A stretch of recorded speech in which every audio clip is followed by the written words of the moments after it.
Assalamualaikum warahmatullahi wabarakatuh. Kami dari kelompok 1 Psikologi Konsumen kelas A akan mempresentasikan materi kami yaitu Internal Influence of Consumer Behavior dalam Perception. Selamat menyaksikan video kami sampai akhir. Anggota kelompok kami berjumlah 7 orang yaitu Aini Latifah Syam, Farid Miftanahar, Imatri Nurjaya, Irliana Febrianti, Nur Arum Sucikatili, Rani Wahyutami, dan Cindy Agustina. Pada materi pertama kita akan mempelajari tentang sensasi. Apa sih sebenarnya sensasi itu? Sensasi merupakan bentuk proses respon manusia melalui stimuli panca indera seperti mata, telinga, hidung, mulut, jari, dan kulit terhadap rangsangan dasar seperti warna, cahaya, suara, bau, dan tekstur yang nantinya akan membuat manusia mendapatkan pengetahuan baru. Peran pemasar akan lebih efektif jika menarik beberapa indera. Misalnya, pada kelompok A membuat teks iklan untuk keripik kentang yang hanya menyebutkan mengenai rasa pada keripik kentang. Sedangkan kelompok B membuat teks iklan keripik kentang yang menyebutkan beberapa kriteria atau keunggulannya seperti aroma, tekstur, dan rasa. Para peserta kelompok akan berpikir bahwa keripik kelompok B akan lebih enak dibandingkan dengan keripik kelompok A yang hanya menyinggung tentang rasa. Kualitas sensorik yang lebih unik pada produk membuat produk tersebut akan lebih menarik di kalangan konsumen karena produk tersebut akan menonjol dari persaingan atau produk lainnya. Konsumsi hedonis atau hedonic consumption. Menurut Kunto pada tahun 1999, hedonisme berasal dari bahasa Yunani yaitu hedon, yang artinya kenikmatan atau kesenangan. Lalu menurut Gus Hepinalti pada tahun 2010 dan Van Hoven pada tahun 2003, hedonisme terjadi karena adanya perubahan perilaku pada individu dan dapat melahirkan konsumsi berlebihan yang hanya menghendaki kesenangan. Sedangkan menurut Hirschman dan Holberg pada tahun 1982, konsumsi hedonis diartikan sebagai perilaku konsumen yang berkaitan dengan multisensori, fantasi, dan emosional dari pengalaman konsumen dalam menggunakan sebuah produk. Dalam mengonsumsi suatu produk, terdapat sebuah sensasi atau rangsangan yang diterima. Sensasi yang konsumen alami adalah efek konteks yang secara halus mempengaruhi cara konsumen berpikir tentang produk yang ditemui. Pemasaran sensorik atau sensory marketing. Menurut Zhang pada tahun 2019 dalam Wijaya 2020, pemasaran sensorik yang adalah strategi pemasaran yang tidak hanya dapat mempengaruhi panca indera konsumen, tetapi juga dapat mempengaruhi mereka secara berurutan, mulai dari emosi, persepsi, penilaian, dan perilaku. Terdapat indikator dari pemasaran sensorik menurut Zhang pada tahun 2020, penglihatan, rasa, sentuhan, pendengaran, dan penciuman. Di era pemasaran sensorik, perusahaan harus berpikir lebih berhati-hati tentang dampak sensasi pada pengalaman produk. Misalnya, hotel hingga pembuat mobil. Perusahaan menyadari bahwa indera membantu kita untuk memutuskan produk mana yang menarik desain toko dan kemasannya. Mereka mengkomunikasikan makna pada saluran visual melalui warna, ukuran, dan gaya produk. Selanjutnya yaitu dolar dan aroma. Bentuk pemasaran sensorik ini dapat mengambil giliran yang dapat menarik produsen, karena bau dapat membangkitkan emosi atau perasaan yang menenangkan. Cara dalam pemasaran ini berupa memasukkan aroma ke dalam suatu produk, misalnya pakaian pria, pakaian dalam, deterjen, atau kabin pesawat. Selanjutnya yaitu suara. Pemasaran terhadap suatu merek memperhatikan simbolisme suara. Proses ini dapat mempengaruhi asumsi kita terhadap suatu barang seperti ukuran. Suara dapat membantu seseorang untuk menemukan suatu barang dengan lebih mudah. Misalnya, konsumen lebih cenderung mengenali nama merek yang dimulai dengan konsonan keras seperti P, Pepsi. Kita juga cenderung mengasosiasikan bunyi vokal dan konsonan tertentu dengan persepsi ukuran besar dan kecil. Selanjutnya yaitu sentuhan. Pembeli yang dapat merasakan suatu merek dengan sentuhan dapat membuat para konsumen ingin memiliki dan lebih menghargai suatu barang. Ini dikenal sebagai efek sumbang. Contohnya, ketika kita ingin membeli baju, otomatis kita akan menilai kain tersebut dengan sentuhan apakah kain dari baju tersebut baik atau kurang baik. Indra haptik tampaknya memoderasi hubungan antara pengalaman produk dan keyakinan penilaian. Ini menegaskan gagasan yang masuk akal bahwa kita lebih yakin tentang apa yang kita rasakan ketika kita dapat menyentuhnya, atau masalah utama bagi mereka yang menjual produk secara online. Selanjutnya mengenai rasa. Reseptor rasa dapat berkontribusi terhadap pengalaman kita banyak produk. Faktor budaya juga menentukan selera yang kita anggap diinginkan. Misalnya, apresiasi konsumen yang lebih besar terhadap hidangan etnis yang berbeda berkontribusi pada peningkatan keinginan akan makanan pedas, sehingga pencarian saus lada terbaik terus berlanjut. Tahapan dalam memproses suatu informasi untuk memasukkan dan menyimpan rangsangan. Tahapan yang pertama yaitu paparan atau exposure. Exposure dapat terjadi ketika stimulus datang dalam jangkauan reseptor sensorik seseorang. Konsumen berkonsentrasi pada beberapa rangsangan, tidak menyadari yang lain, dan bahkan mengabaikan beberapa pesan. Ambang sensorik atau sensory threshold. Ambang batas mutlak dapat mengacu pada jumlah minimum rangsangan yang dapat dideteksi seseorang pada saluran sensorik tertentu. Ambang batas mutlak merupakan suatu pertimbangan penting ketika kita merancang rangsangan pemasaran. Ada juga ambang diferensial yang mengacu pada kemampuan sistem sensorik untuk mendeteksi perubahan atau perbedaan antara dua rangsangan. Perbedaan minimum yang dapat kita deteksi antara dua rangsangan adalah hanya perbedaan yang mencolok. Selanjutnya ada persepsi bawah sadar atau sublimation perception.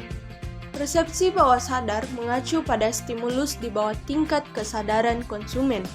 Sebagian besar pemasar ingin membuat pesan di atas ambang batas konsumen sehingga orang akan memperhatikannya.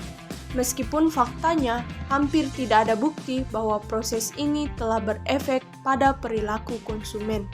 Ada tahap kedua yaitu perhatian atau attention, di mana suatu perhatian dapat mengacu pada sejauh mana aktivitas pemrosesan dikhususkan untuk stimulus tertentu. Nah, adapun konsumen juga sering hidup dalam keadaan kelebihan sensorik, yaitu kita dihadapkan pada jauh lebih banyak informasi daripada yang dapat kita proses. Contohnya itu seperti yang dikatakan oleh eksekutif pemasaran Unilever, jika Anda memiliki konsumen yang menikmati waktu singkat dengan berbagai jenis saluran media, kami harus memikirkan bagaimana cara berkomunikasi dengan pesan singkat yang seperti cemilan. Itu berarti ini merupakan suatu perjuangan untuk mendapatkan perhatian Anda atau oleh beberapa pemasar yang disebut sebagai ekonomi bola mata, di mana semakin keras setiap harinya. Selanjutnya itu ada multitasking, di mana beberapa ilmuwan memperingatkan bahwa keinginan kita untuk lebih banyak rangsangan mengalihkan kita dari proses berpikir yang lebih lama dan dapat mengurangi kemampuan kita untuk berkonsentrasi ataupun fokus kepada sesuatu. Contohnya itu seperti jangan melakukan dua hal ini beriringan, yaitu jangan mengirimkan pesan teks dan mengemudi. Kemudian para peneliti juga menemukan bahwa multitasking yang berat dapat menyebabkan lebih banyak masalah untuk fokus dan mereka juga dapat mengalami lebih banyak stres. Kemudian ada faktor seleksi pribadi, yaitu personal selection factor, di mana kewaspadaan persepsi dapat berarti bahwa kita lebih mungkin untuk menyadari suatu rangsangan yang berhubungan dengan kebutuhan kita untuk saat ini. Adapun sisi lain dari kewaspadaan persepsi disebut juga dengan pertahanan persepsi. Jika suatu stimulus mengancam kita dengan cara tertentu, kita mungkin tidak dapat memprosesnya secara langsung, namun kita dapat mengubah maknanya sehingga lebih dapat diterima. Adapun faktor lain itu berupa adaptasi. Ini merupakan sejauh mana seorang konsumen terus memperhatikan stimulus dari waktu ke waktu. Proses adaptasi ini juga terjadi ketika kita tidak lagi memperhatikan suatu stimulus karena merasa bahwa situasi yang sedang kita hadapi ini sangat familiar. Itu ada faktor seleksi stimulus, di mana secara umum kita lebih cenderung untuk memperhatikan suatu rangsangan yang berbeda dari orang lain di sekitar mereka. Seperti sebuah pesan yang menciptakan kontrak dalam beberapa cara. Yang pertama itu ada dengan cara seperti ukuran, warna, posisi, dan kebaruan. Tahap selanjutnya yang akan dibahas adalah tahap ketiga mengenai interpretasi. Interpretasi merupakan pemaknaan terhadap suatu stimulasi yang diterima, di mana tentunya interpretasi yang dirasakan akan berbeda-beda pada setiap orang. Dua orang bisa saja mengalami stimulasi yang sama, namun akan merasakan interpretasi yang berbeda tergantung dari apa yang mereka harapkan dari stimulasi tersebut. Interpretasi yang diberikan juga tergantung terhadap skema, yakni keyakinan yang kita tetapkan. Contohnya dalam pemasaran yaitu ketika seseorang lebih memilih mengonsumsi kentang goreng dengan kemasan merek ternama karena menganggap rasanya akan lebih enak dibandingkan memakan kentang goreng dengan kemasan polos. Karena itu, dengan membangkitkan skema yang positif melalui pemasaran, maka hal ini akan menguntungkan interpretasi konsumen terhadap produk yang dimiliki. Selanjutnya ada stimulus organization. Salah satu faktor yang mempengaruhi interpretasi terhadap suatu stimulus adalah asumsi kita terhadap peristiwa, sensasi, ataupun gambar yang terdapat dalam ingatan. Misalnya, ketika suatu produk anak-anak yang kita konsumsi ketika kecil mengeluarkan produk yang sama namun untuk versi orang dewasa, maka kita akan menginterpretasikan produk tersebut berdasarkan pengalaman ketika membeli produk tersebut di masa lalu. Apakah produk tersebut akan berbeda rasanya atau tidak? Karena itu, tak jarang ketika kita memperoleh rangsangan yang ambigu, itu membuat kita terkadang memaknainya berdasarkan pengalaman masa lalu. Berikutnya adalah bias terhadap interpretasi. Seperti yang dikemukakan dalam stimulus organization, bahwa kita terkadang menginterpretasi stimulus yang diterima berdasarkan ingatan yang dimiliki. Hal tersebut merupakan prinsip yang berasal dari psikologi Gestalt, di mana adapun prinsip-prinsip yang berhubungan dengan cara otak kita dalam mengatur rangsangan tersebut ada 3. Yakni yang pertama, prinsip penutupan, di mana prinsip ini memandang bahwa orang cenderung menganggap gambar yang tidak lengkap sebagai sesuatu yang lengkap, di mana hal itu dimaksudkan bahwa seseorang yang cenderung mengisi bagian yang kosong berdasarkan pengalaman atau ingatan yang mereka miliki. Misalnya, kita dapat membaca suatu kata atau kalimat bahkan ketika ada huruf dari kata atau kalimat tersebut yang menghilang atau kabur. Dalam pemasaran sendiri, prinsip ini digunakan untuk meningkatkan minat konsumen dalam memperhatikan pesan yang disampaikan dari produk yang dipasarkan. Kemudian ada prinsip kedua, yakni prinsip kesamaan, di mana prinsip ini mengatakan bahwa konsumen cenderung mengelompokkan suatu objek yang memiliki karakteristik fisik yang sama. Kemudian prinsip yang terakhir adalah prinsip figure group, di mana prinsip ini menyatakan bahwa salah satu stimulus lebih mendominasi dibandingkan stimulus yang lain. Misalnya, pada sebuah foto dengan objek, mata akan lebih memperhatikan objek di tengah foto dibandingkan dengan latar lain dari foto tersebut. Dalam pemasaran, prinsip ini dapat digunakan dalam pembuatan kemasan untuk membuat konsumen fokus terhadap titik pesan yang ingin disampaikan. Semiotika, arti makna. Semiotics, the meaning of meaning. Semiotika merupakan mata rantai utama dalam memperhatikan perilaku konsumen, karena konsumen akan menggunakan produk untuk mengekspresikan identitas sosial mereka. Setiap produk memiliki maknanya tersendiri. Melalui pemasaran, kita dapat terbantu dalam mengetahui makna tersebut. Dari perspektif semiotik, pemasaran memiliki 3 komponen dasar, yakni objek, tanda, dan juru bahasa. Selanjutnya, hyperreality. Hyperreality merupakan kondisi di mana pengiklan memanfaatkan fenomena yang sedang terkenal dan menghubungkannya dengan produk yang mereka miliki ketika mengiklankannya atau memasarkannya. Pemosisian perseptual, perceptual positioning.